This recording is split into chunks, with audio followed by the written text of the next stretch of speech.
ऐसा क्या हुआ कि माँ के फैसले से बेटे ने अपना अधिकार खो दिया? क्या करूँ, कुछ समझ में नहीं आ रहा है। ऐसा करती हूँ कि चौपाल में ही सबके सामने अपनी समस्या रखूँगी। शायद कोई समाधान मिल जाए। मनोरमा खुद मन ही मन बुदबुदा रही थी। आज कितने दिन हो गए बेटे से रुपए पैसों के लिए कहते कहते, लेकिन लगता है कि ध्यान नहीं देता जैसे मेरी बात पर। आंखों में आंसू भरकर मनोरमा याद करने लगी अपने जीवन के बारे में। हंसता मुस्कुराता परिवार, पति पत्नी और एक बेटा। एक बेटा होने के बाद दूसरा बच्चा हुआ ही नहीं। उसी से मन में संतोष कर लिया। कम से कम एक बेटा तो है जो मेरे बुढ़ापे की लाठी बनेगा। किसी किसी को तो भगवान एक भी बच्चा नहीं देते।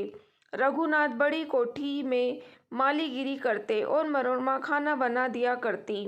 मकान अपना निजी था। बस तमन्ना थी कि नुकुल को पढ़ा लिखा कर बड़ा अफसर बनाना है, और नुकुल था भी पढ़ाई लिखाई में बहुत होशियार। रघुनाथ और मनोरमा अपने सुख सुविधाओं को त्याग देते, लेकिन नुकुल के लिए किसी तरह की कमी नहीं होने देते। समय का चक्र ऐसा घूमा कि उन लोगों की इच्छा अनुसार नुकुल सचमुच बड़ा अफसर बन गया। अब तो उन लोगों की खुशी का कोई ठिकाना ही नहीं रहा। पाँव तो जैसे धरती पर ही नहीं पड़े। नुकुल नौकरी करने के लिए बड़े शहर चला गया, और अब तो नुकुल के लिए रिश्तों के जैसे लाइन लग गई। रघुनाथ और मनोरमा नुकुल के ऊपर शादी का दबाव बनाने लगे, लेकिन नुकुल यही कहता, माँ अभी जल्दी किस बात की है, थोड़े दिन रुक जाइए, थोड़ा रुपया पैसा अच्छी तरह से कमा लूँ, फिर शादी भी हो जाएगी। नुकुल थोड़े रुपए पैसे घर भी भेज देता, लेकिन मनोरमा यही कहती कि यहाँ हमको ज़रूरत होगी, हम खुद ही बता देंगे, अभी तुम अपनी जिम्मेदारी उठाओ, और जब शादी होगी तो बहुत रुपए की ज़रूरत पड़ेगी। माँ मैंने शादी कर ली। एकदम से जैसे धमाका हो गया। क्या कहा तूने, शादी कर ली? हाँ माँ, ठीक सुना आपने।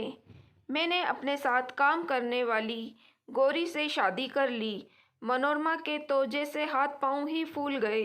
कितना अरमान था इकलौते बेटे की शादी का, सब यहाँ चकनाचूर हो गए। दोनों पति पत्नी रोकर रह गए। ठीक है बेटा, कम से कम बहू को लेकर ही आ जाओ, वो कहाँ गांव में रह पाएगी। नुकुल ने खुद ही आने जाने का रास्ता बंद कर दिया। दोनों पति पत्नी नुकुल की याद में तड़पते रहते, लेकिन नुकुल को कोई फर्क नहीं पड़ता। रघुनाथ के तो ऐसा सदमा लगा कि उन्होंने चारपाई पकड़ ली, और मनोरमा भी अंदर तक टूट गई। जिसके लिए पूरा जीवन दांव पर लगा दिया, उसने तो सारे अरमान मिट्टी में मिला दिए। बढ़ती उम्र के साथ अब काम धंधा सधता नहीं। अब समस्या आई जीवन यापन की, तो मनोरमा ने अपने लिए एक कमरा छोड़कर दो किराए पर उठा दिए। खर्चा पानी ठीक ठाक चलने लगा, क्योंकि वैसे भी गांव में ज़्यादा महंगाई नहीं होती। लेकिन लॉकडाउन में स्कूल हो गए बंद, और जो मास्टर किराए पर रहते थे मकान खाली कर कर चले गए। अब तो खाने पीने के भी लाले पड़ने लगे। बेटा नकुल, ऐसा है थोड़े रुपए भेज दो, आजकल बहुत दिक्कत हो गई है। बहुत हिम्मत करके मनोरमा ने नुकुल से फ़ोन पर कहा। हाँ हाँ देखता हूँ, नुकुल ने गोलमोल जवाब दिया। 2-4 दिन देखा। मनोरमा ने फिर से नुकुल को फ़ोन किया। माँ हम दोनों खुद अपना खर्चा अच्छी तरह से नहीं चला पा रहे हैं, बड़े शहर के खर्चे भी बड़े होते हैं।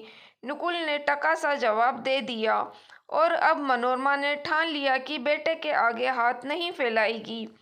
शाम को चौपाल में अपनी समस्या को रखने का विचार बनाया। पहले तो सबको अपनी समस्या बताई, फिर बोली मैं अपना घर बेचना चाहती हूँ। ये क्या कह रही हैं आप, घर बेच देंगी तो कहाँ रहेंगी कहाँ? सब एक साथ बोल पड़े। मुझे घर की कोई कीमत नहीं चाहिए, बस जो व्यक्ति मेरा घर खरीदेगा, वो जब तक हम पति पत्नी जीवित है बस तब तक हम दोनों की देखभाल करे और ये भी नहीं पता कि हमारा जीवन कब तक है।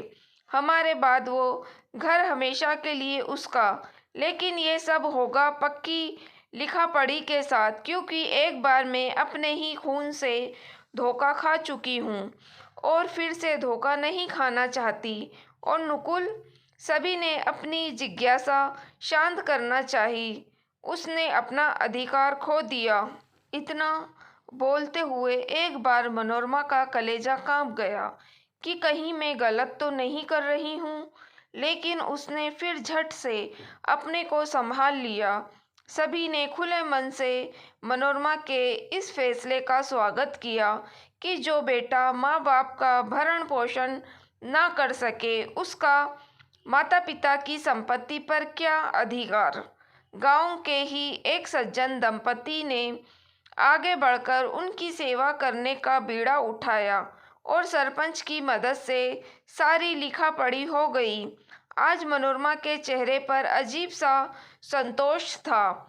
क्यों होता है ऐसा? जिन बच्चों के लिए माता पिता अपना स्वार्थ निछावर कर देते हैं, वही बच्चे ज़रूरत पड़ने पर माँ बाप की ओर निहारना भी ज़रूरी नहीं समझते।